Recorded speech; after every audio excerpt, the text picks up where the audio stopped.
কথা বলো না।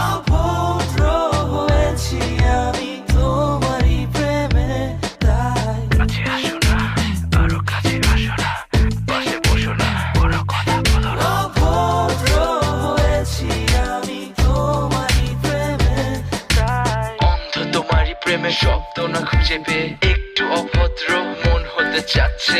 আসো না মেলে দিয়ে তোমারই সেই চুল, করে ফেলি দুজনা কিছু আবেগী ভুল। তোমারই দু চোখের কাজল যে করেছে তো পাগল, ভিজে গেছে চাদর বৃষ্টি আর বাদল, মেঘে ঢাকা চাঁদ তুমি তোমারই হাত ধরে হবে সারা রাত গোনা স্বপ্ন। মানে না এমন শুধু অকারণ ছেড়ে যেতে হয়।